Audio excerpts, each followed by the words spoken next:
हम फिर से एक नए चैप्टर के साथ में फिर से हैं। नॉन वर्बल एस्पेक्ट हम लोग डिस्कस कर रहे हैं। नॉन वर्बल में अभी हम लोग पढ़ने जा रहे हैं पेपर बेस्ड क्वेश्चन। पेपर के रिगार्डिंग अगर हम लोग बात करते हैं तो पेपर के क्वेश्चन सामान्यतः दो प्रकार के आते हैं, पेपर फोल्डिंग और पेपर कटिंग। पेपर के क्वेश्चन की अगर हम लोग बात करेंगे तो पेपर को आगे हम लोग दो भागों में बांटेंगे, पेपर फोल्डिंग और पेपर कटिंग।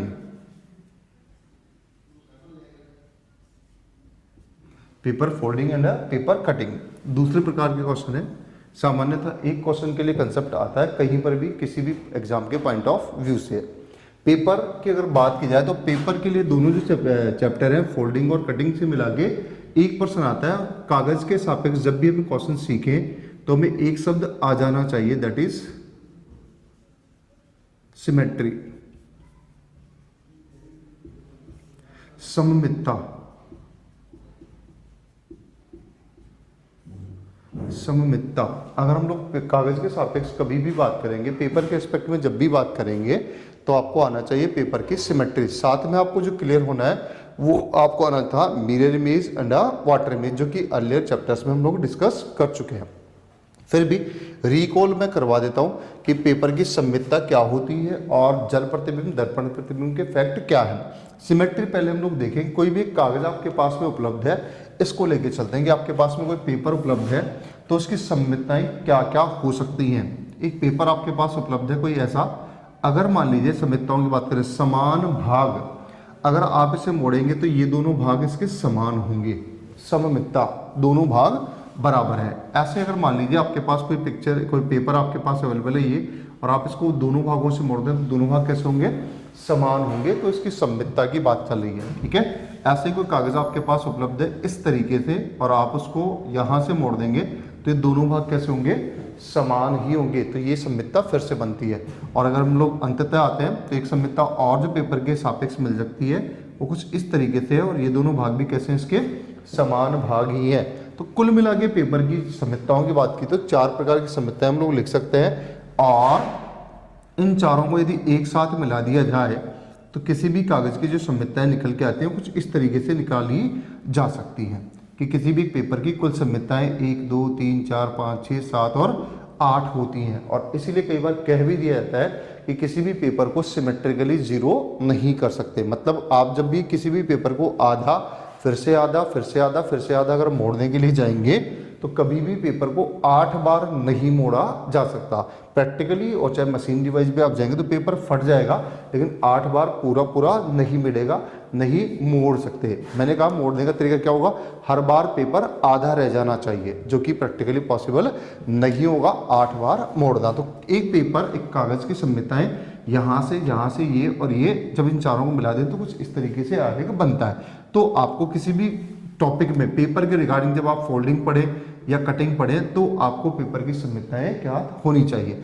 अब एक कागज आपके पास में उपलब्ध है, पेपर फोल्डिंग के रिस्पेक्ट में बात करें तो कैसे क्वेश्चन बनेगा और कटिंग के रिस्पेक्ट में क्या होगा, दोनों से मिला के एक क्वेश्चन आएगा, ये मैं आपको पहले ही बता चुका हूँ। अब जब क्वेश्चन आता है तो पेपर को फोल्ड करा जाता है, फिर काटा जाता है, और उसके बाद में जब उसको खोला जाएगा तो क्या आरेख बनेगा, ये क्वेश्चन होते हैं आपके लिए। ठीक है, मतलब फोल्डिंग और कटिंग दोनों एक ही क्वेश्चन में इन्वॉल्व होते हैं। तो इनको हम लोग पढ़ते हैं अलग अलग से, फोल्डिंग क्या कटिंग क्या, हालांकि दोनों में कोई अलग अंतर नहीं है, फिर भी 1 बाय 1 हम लोग लेते हैं। बस एक तथ्य आपको समझ में आना चाहिए कि पेपर की सिमेट्री क्या होती है। अब अगर आप पेपर की सिमेट्री समझ चुके हैं तो आते हैं पेपर फोल्डिंग पे। पेपर फोल्डिंग पहला कंसेप्ट हम लोग डिस्कस कर रहे हैं, कागज का मोड़ना। सममितताएं आपके सामने है।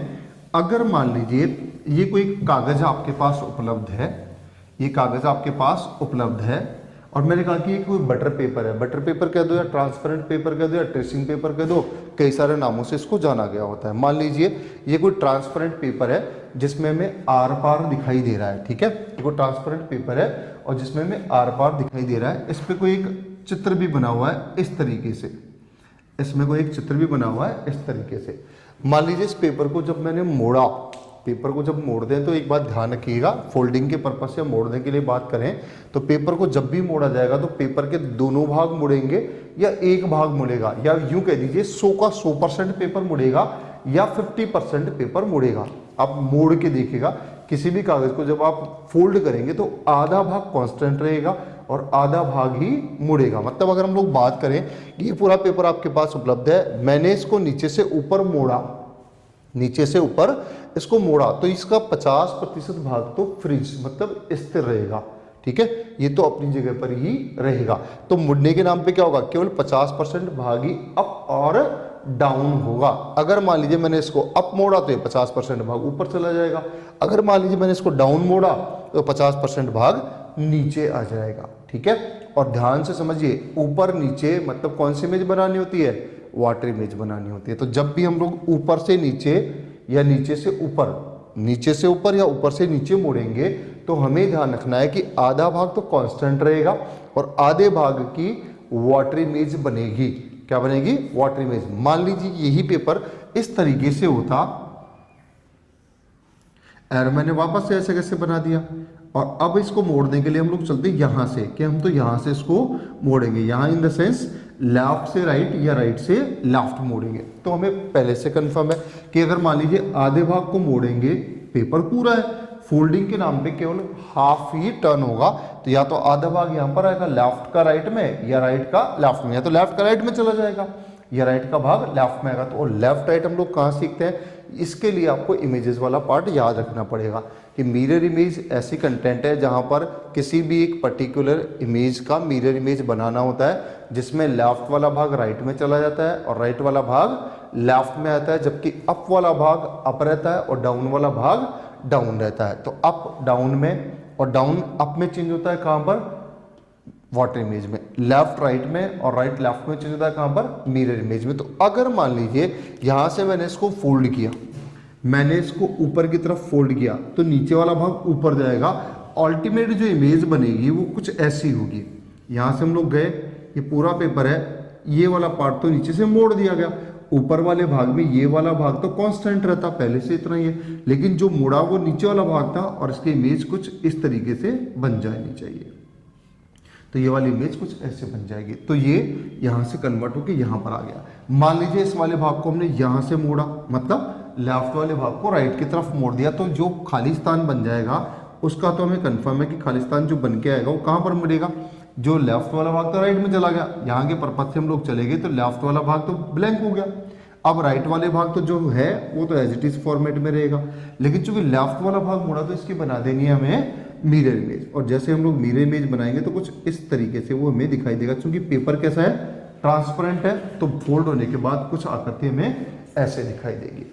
उल्टा चलते हैं, मान लीजिए यहां से नहीं मोड़ के इसको इस तरीके से मोड़ा गया होता, यहां से नहीं मोड़ के, मतलब नीचे से ऊपर ना मोड़ के ऊपर से नीचे मोड़ा गया होता, तो क्या करना है भाई, मुड़ने में तो 50% ही फोल्ड होता है ना, तो नीचे का पार्ट तो ऐसे कैसे ऐसे रहेगा। अब क्या होगा, इसका इमेज बन जाएगा, और इसके इमेज बनाने के नाम पे हम जाएंगे तो कुछ इस तरीके से इसकी इमेज हम लोग बना सकते हैं। ठीक है, ऊपर से नीचे परिवर्तित होगा तो कौन सी इमेज बनेगी, वाटर। तो कुछ ऐसे ऐसे मैंने इसको यहाँ से फोल्ड ना करके राइट से और लेफ्ट की तरफ मोड़ देना है। राइट से लेफ्ट में तो क्या होगा, जब राइट का पार्ट मोड़ा गया तो राइट तो ब्लैंक हो जाएगा, और लेफ्ट में जो एरो पहले से अवेलेबल था वो तो ऐसे कैसे रहेगा, लेकिन इस वाले पार्ट का हमें मिरर इमेज बना देना होगा। तो आधे वाले भाग में या पेपर फोल्डिंग वाली कंसेप्ट में जब भी हम लोग जाएंगे तो हमें सीखना है क्या, कि आधा भाग तो स्थिर रहेगा और आधे भाग का या तो मिरर और या वाटर इमेज बनाना है। ठीक है, तो पेपर फोल्डिंग में पेपर सिमेट्री पे ज़्यादा ध्यान देंगे, पेपर हमेशा ठीक आधे में मुड़ेगा और आधा कांस्टेंट रहेगा। अब अगर आप नीचे से ऊपर, ऊपर से नीचे मोड़ रहे हैं तो आपको मिरर इमेज, वाटर इमेज दिमाग में रखनी है, और अगर आप लेफ्ट से राइट या राइट से लेफ्ट मोड़ रहे हैं तो आपको मिरर इमेज के फैक्ट दिमाग में रखने होंगे। तो पेपर फोल्डिंग अपने आप में एक बेस कंसेप्ट है जिसके भी पर हम पेपर कटिंग के क्वेश्चन सॉल्व करते हैं। पेपर फोल्डिंग का इंडिविजुअल क्वेश्चन कम सक्षम है, कम चांस है कि कोई बार क्वेश्चन पेपर में आए, लेकिन फैक्ट इसके इंपॉर्टेंस रखते हैं किसमें, पेपर कटिंग में। फिर से कोई एग्जाम्पल मैं आपको देता हूँ, आप ट्राई करिए सॉल्व करने के पर्पज से।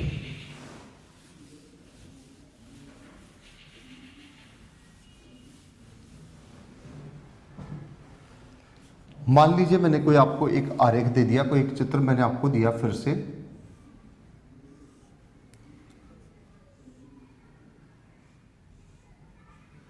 ऐसा कोई एक पर्टिकुलर आपके पास डायग्राम है, मैंने कहा कि इसको यहां से मोड़िए लेफ्ट से राइट में, लेफ्ट से राइट में मोड़िए। तो यहाँ पर जो मोड़ने के बाद जो डायग्राम बनेगा वो क्या होगा बताइएगा।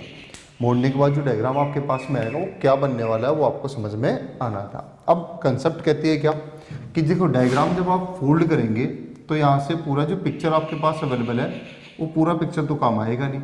यहाँ से अगर हम लोग देखें तो ये जो पर्टिकुलर पार्ट, ये इन द सेंस लेफ्ट वाला जो पार्ट है वो फोल्ड हो जाएगा राइट में, तो लेफ्ट हो जाएगा ब्लैंक। राइट वाला जो पार्ट है वो ऐसे कैसे रहेगा। अब राइट वाले पार्ट की अगर बात करी जाए तो राइट वाला पार्ट तो ऐसे कैसे रहेगा, ये लीजिए राइट वाला पार्ट, ठीक है। इतना पार्ट राइट का था, राइट का हमने रख दिया। अब चूंकि लेफ्ट वाला पार्ट जाएगा तो जो बड़ी लाइन है वो छोटे से कनेक्टेड है, तो बड़ी लाइन जो आपके पास अवेलेबल है वो छोटे से कनेक्टेड होगी और छोटी लाइन जो है वो इससे कनेक्टेड होगी और कुछ आरेख जो है वो इस तरीके का बन जाएगा आपके पास में। तो जब आप फोल्ड करेंगे लेफ्ट से राइट तो डायग्राम बन जाएगा ऐसा, मतलब आपने केवल आधे भाग का मिरर इमेज बनाया, ठीक है। आधा भाग कांस्टेंट रखा और आधे भाग की आपने मिरर इमेज बना दी। तो पेपर फोल्डिंग में क्या करना है, मैंने कहा कि पेपर 100% है उसको आधा ही मोड़ेंगे। अगर लेफ्ट राइट मोड़ेंगे तो आपको बनानी है मिरर इमेज, अगर अप डाउन मोड़ेंगे तो आपको आधे भाग की 50% पार्ट की बना देनी है वाटर इमेज। तो कैसे हम लोग फोल्डिंग के क्वेश्चन करते हैं मैंने आपको समझाया। अब हम लोग बात करेंगे पेपर कटिंग की, क्योंकि क्वेश्चन पेपर कटिंग का ही आपके पास आने वाला है, ठीक है। और पेपर कटिंग का क्वेश्चन अगर आपके पास आने वाला है तो आप उसके क्वेश्चन किस तरीके से हल करेंगे उस पर्टिकुलर बेसिक का भी बात करता हूँ। देखिए symmetry is the important aspect of paper based question.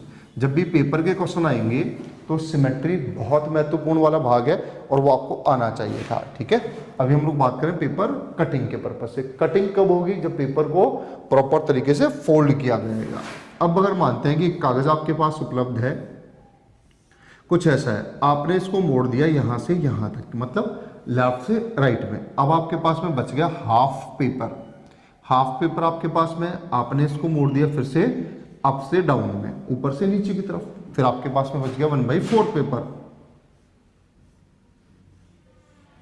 ठीक है। आपने इसको फिर से मोड़ दिया, कहां से, अप से फिर से डाउन की तरफ, और आपके पास में बच गया 1/8 पेपर। ये वाला पेपर कुछ आपके पास अवेलेबल है फोल्ड होने के बाद में। अब फोल्डिंग का तरीका कई सारा हो सकता है मैंने एरो से शो कर दिया, कुछ एक ऑथर जो होंगे वो आपको डॉट से भी शो कर सकते हैं, ऐसा कुछ करके भी शो कर सकते हैं कि ये वाला पार्ट जो है फोल्ड किया गया, फिर से ये वाला पार्ट फोल्ड किया गया और फिर से ये वाला पार्ट फोल्ड किया गया, कुछ इस तरीके से इसको मोड़ा गया। अंततः ये बच गया। अब कैंची उठाई और आपने कट मार दिए, कट के नाम पे कट यहां से लगा दिया, ये वाला कट कुछ इस तरीके से आपने शो कर दिया, मैंने कट लगाया, और एक आपने सर्कल भी बना दिया, यहां पर के लिए एक सर्कल भी बना दिया। अब आपने कहा कि जब मैं अल्टीमेट यहां तक वापस आऊंगा तो डायग्राम बनेगा क्या। अल्टीमेट जब वापस यहां तक आऊंगा तो डायग्राम क्या बनेगा ये आपको आना था। अब कौन से फैक्ट काम आएंगे मैं वो समझाता हूँ। फैक्ट जो ऑलरेडी हम लोग डिस्कस कर चुके हैं, mirror image, water image and paper folding. अब देखिए ध्यान से, जैसे आप फोल्डिंग करते गए थे, जब आप उसको वापस से डिस्क्लोज करेंगे तो उसका उल्टा उसका अपोजिट चलेंगे। ये ऊपर से नीचे गया था, अब आपका काम है नीचे से ऊपर लाना, ठीक है। ये भी ऊपर से नीचे गया था तो नीचे से ऊपर लाना, ये लेफ्ट से राइट में गया था तो राइट से लेफ्ट में लाना, जस्ट रिवर्स करके आएंगे तो ठीक विपरीत क्रम में हम लोग वापस चल के आएंगे। मान लीजिए आपके पास अब जो डायग्राम बच गया वो ये कुछ था, ऐसा कुछ है, आपने यहाँ से कट लगा रखा है और यहाँ पर एक आपने सर्कल बना रखा है। तो आपका काम जो बन रहा है वो ये कि आप इसको पहले अपर साइड में खोलते हैं। जब भी आप इसको अपर साइड में खोलेंगे तो आपको पता है कि नीचे से ऊपर जब आप जाएंगे तो इमेज कौन सी बननी है, वाटर इमेज बननी है। तो एक्सिस के पर्पज से ये कोई आरेख आपके पास में आ गया, इसको जब खोलेंगे तो ये बनेगा, ये आपके पास आ गया। ये कैसे बना था, ऊपर से नीचे, नीचे से ऊपर, बाएं से दाएं या दाएं से बाएं। आप देखेंगे कि ये ऊपर से नीचे बना था, तो आपको इसको जो खोलना है वो नीचे से ऊपर खोलना है। गलती से ऊपर से नीचे खोल देंगे तो आपके अंततः जो आरेख बनेगा वो परिवर्तित होके आएगा। अब आपने इसको ऊपर की तरफ खोला, डिस्क्लोज किया। जैसे आप इसको ऊपर की तरफ डिस्क्लोज करेंगे तो क्या इमेजेस बनेंगी वो आपको दिमाग में रखनी है। यहाँ पर आप जब आप देखेंगे तो इमेजेस जो है कुछ इस प्रकार के आपके पास में बनती है, ऐसी कोई इमेज जो है वो आपको दिख जाएगी। अब ये जो पर्टिकुलर है ये कैसे बना था, लेफ्ट से राइट गया था कि राइट से लेफ्ट गया था। अगर आप इसे लेफ्ट खोलेंगे तो अलग फिगर है, और अगर आप इसे राइट में खोल देंगे तो फिगर बनने वाला अलग एक है। तो यहां से जो किया गया था उसका जस्ट अपोजिट, यहां हम देखते हैं कि लेफ्ट से राइट बना था, तो अब हम क्या करेंगे, राइट से लेफ्ट में डिस्क्लोज करेंगे। और राइट से लेफ्ट में जब भी खोलते हैं तो आपको पहले से ही कंफर्म है कि राइट लेफ्ट में कौन सी इमेज बनती है, देखो अप डाउन में बनती है वाटर, और लेफ्ट राइट में बनती है मिरर इमेज। तो आप यहां से जाएंगे और इसका एक्सिस पे, इसी एक्सिस पे मिरर इमेज बना देंगे, इसी एक्सिस पे मिरर इमेज बना देंगे, और इसी एक्सिस पे आपने क्या कर दिया, मिरर इमेज बनाया। और जैसे ही आप इसी एक्सिस पे मिरर इमेज बनाएंगे तो बनने वाला आरेख कुछ ये होगा। तो अगर इस प्रोसेस से हम पेपर फोल्ड करें, यहाँ पर कट लगाएं और जब तक वापस आएंगे तो यहाँ पर कौन सी इमेज बनेगी ये हमें कंफर्म है। तो किसी पेपर को फोल्ड कैसे करते हैं, कट कैसे लगाने के बाद क्या आरेख बनेगा, ये आपको आना था। जरा सा प्रक्रिया बदलते ही बनने वाला अंततः आरेख बदल जाएगा। फिर से मैं क्वेश्चन दे रहा हूँ, समझाने की कोशिश करूंगा, ये कंसेप्ट आपको बिल्कुल क्लियर हो।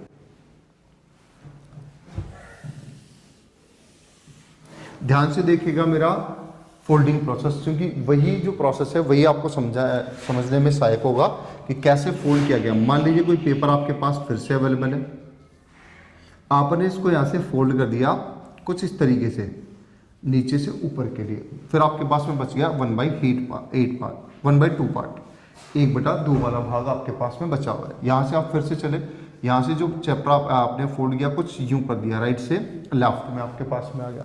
अब राइट से लेफ्ट में जब आएंगे तो आपके पास में 1/4 पार्ट बचा हुआ है, इसको आपने लिया और फिर से आपने फोल्ड कर दिया, कैसे, लेफ्ट से राइट में, लेफ्ट से राइट में फोल्ड कर दिया। अब आपके पास में 1/8 पार्ट बचा हुआ है, 1/8 पार्ट में आप पहुंचे, आपने कट लगा दिया। कट लगाने के नाम पे आपने कहा यहाँ से तो कुछ ऐसा और यहाँ से मैंने एक सर्कल बना दिया। अब ये आपके पास पार्ट अवेलेबल है। अगर आप यहाँ पर डैसेस करना चाहें तो हो जाएगा काम। यहाँ के पर्पज से जब आप चले तो कुछ ऐसा चला आपके पास में मैटर, ये वाला फोल्ड किया गया था, ये वाला पार्ट भी फोल्ड किया गया था, और यहाँ से आप चले तो आपके पास में ये वाला पार्ट भी फोल्ड किया हुआ मिल जाएगा। यहाँ से एक कट आपने लगा रखे हैं तो आपके पास ये वाला पार्ट है। अब आप कैसे कैसे कौन सा फिगर बनाएंगे, आते हैं उसी पे। आपको ध्यान रखना है कि लेफ्ट से राइट तो कब मोड़ा गया था, अप से डाउन आपको कब गए थे, बस उसी को बेस बना के आप चल सकते हैं। क्वेश्चन का आंसर आपके पास तब भी रहेगा। ठीक है, आते हैं, देखिए ये वाला पार्ट कैसे बनाया गया, लेफ्ट को राइट में भेजा गया था, तो जब आप इसे खोलेंगे तो राइट वाला पार्ट लेफ्ट में आएगा। ये बात आपको आनी चाहिए। ठीक है, कंसेप्ट आपको क्लियर होना।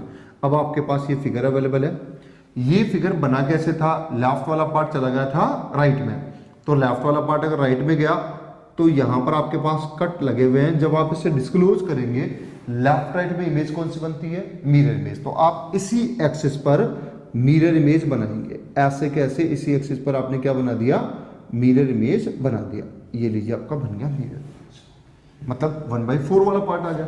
अब आप ध्यान से देखिए ये जो था ये कैसे बना हुआ था, राइट से लेफ्ट था, लेफ्ट से राइट था, अप से डाउन था, डाउन से अप था। तो आप पाएंगे कि राइट को लेफ्ट में कन्वर्ट किया गया था। ठीक है, राइट वाले को लेफ्ट में कन्वर्ट किया गया, तो अब क्या होगा, लेफ्ट को वापस से राइट में खोलेंगे, लेफ्ट को वापस से कहाँ खोलेंगे, राइट में। लेफ्ट राइट में कौन सा इमेज बनाना है हमें, तो पहले से ही क्लियर है, लेफ्ट राइट में जब भी इमेज बनेगा तो मिरर इमेज ही बनता है। और ये लीजिए अपना मिरर इमेज हमने बना लिया है करके, यहां पर सर्कल और यहां पर सर्कल। अब ध्यान से देखिए कैसे बना था ये वाला पार्ट, ये अप से डाउन था, डाउन से अप था। चूंकि गलत तरीके से खोलने पर डायग्राम उल्टा और क्वेश्चन गलत भी हो जाएगा आपका।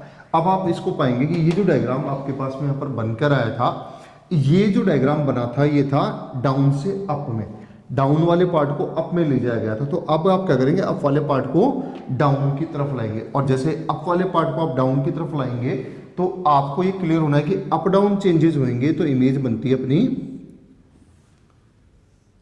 वाटर इमेज, और आप इसी एक्सिस पर यहीं का यहीं बना देंगे वाटर इमेज। और जैसे आप वाटर इमेज बनाएंगे तो आपको कंसेप्ट भी क्लियर दिखेगा। ये यहां से कुछ ऐसे, यहां पर से ऐसा, और ये आपका फिगर बन के तैयार। तो जब इस पर्टिकुलर प्रोसेस में जाएंगे, कट लगाएंगे और फाइनल जब आप डायग्राम पे आएंगे तो कैसा डायग्राम आपके पास बन के तैयार होगा आपको समझ में आना था। तो पेपर फोल्डिंग और पेपर कटिंग का कंसेप्ट क्या है, basic idea of the concept मैंने आपको समझाया कि पेपर फोल्डिंग में आपको ध्यान रखना है सिमेट्री को, पेपर कटिंग में आपको ध्यान रखना है सिमेट्री प्लस इमेजेस को। बल्कि तो रिवर्स में जब आप आएंगे तो आपको ध्यान रखना है कि कैसे कैसे कट लगाए गए। और समझने के लिए फिर से मैं एक एग्जांपल आपको देता हूं ताकि आप चीजें बहुत शानदार कर पाए।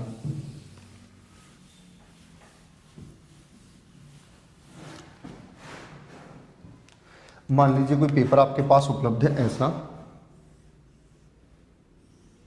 आपने इसको कुछ इस तरीके से फोल्ड किया, मतलब समझ ही पा रहे होंगे कैसे कैसे क्या क्या हो गया। ये वाला पार्ट हमने फोल्ड कर दिया इस तरीके से, ये अंदर आ गया, ये वाला पार्ट भी अंदर आ गया और ये वाला पार्ट भी अंदर और ये वाला पार्ट भी अंदर। तो अब आपके पास जो आरेख बन गया या बन गया अंदर की तरफ से, वो कुछ इस तरीके से बना हुआ है, ऐसा कुछ, ठीक है। के बाद में हमने इसको और फोल्ड कर दिया, यहां से इस तरीके से फोल्ड कर दिया, तो आपके पास में जो पार्ट बच गया वो ये कुछ बचा हुआ है पार्ट, ठीक। अब अगर ऐसा कुछ पार्ट आपके पास में बचा हुआ है तो आप इसको किस तरीके से डिस्क्लोज करेंगे, क्या करेंगे। मान लीजिए कोई कट लगाया मैंने, यहाँ पर से एक सर्कल बना दिया और यहाँ पर भी एक सर्कल बना दिया, 2 सर्कल मैंने आपके लिए बनाए। अब आप जब इसको डिस्क्लोज करेंगे तो कौन सी इमेज कैसे कैसे बनेगी ये आपको आना था। जब आप इसको डिस्क्लोज करेंगे तो आपको कंफर्म है कि जैसे आप इसको खोलेंगे यहाँ से, तो पहला कट यहाँ है, दूसरा कट यहाँ है, बदल के चला जाएगा एक यहाँ पर और एक कट चला जाएगा यहाँ पर के लिए, ठीक है। अब जब आप इसको खोलेंगे, ये वाला पेज यहाँ से खुलेगा तो आपको ये कंफर्म कर लेना है कि ये वाला जो पार्ट है ये तो अंदर आ गया इधर।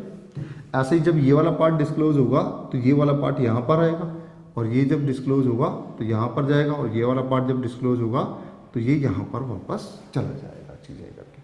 तो आपको ध्यान रखना है कि जब इस तरीके से फोल्ड करके और वापस से कट करके ओरिजिनल पे लाएंगे तो कैसे आप वो डायग्राम फॉर्म करेंगे, कैसे इमेज बनती है, कैसे वाटर इमेज बनानी है, कब मिरर इमेज बनानी है। तो आपको ध्यान रखना है कि फोल्डिंग प्रोसेस एक्चुअली था क्या। फोल्डिंग प्रोसेस में अगर लेफ्ट से राइट टर्न किया गया तो रिवर्स में आप राइट से लेफ्ट टर्न करेंगे और लेफ्ट राइट टर्निंग में मतलब मिरर इमेज। ऐसे फोल्डिंग प्रोसेस में अप से डाउन था तो रिवर्स में आप डाउन से अप में जाएंगे, और अप डाउन जब भी चेंज होता है तो हमें पहले से कंफर्म है कि इमेज तो हमारे पास जो बनने वाली है वो वाटर इमेज है। तो वाटर इमेज और मिरर इमेज साथ में पेपर फोल्डिंग का कॉम्बिनेशन मिला के हम लोग क्या करते हैं, पेपर कटिंग के क्वेश्चंस भी सॉल्व करते हैं। तो पेपर फोल्डिंग और पेपर कटिंग का कंसेप्ट क्या है और कैसे क्वेश्चन सॉल्व करेंगे ये मैंने आपको समझा दिया। मिलते हैं अब नेक्स्ट चैप्टर के साथ में। थैंक यू मुझे सुनने के लिए।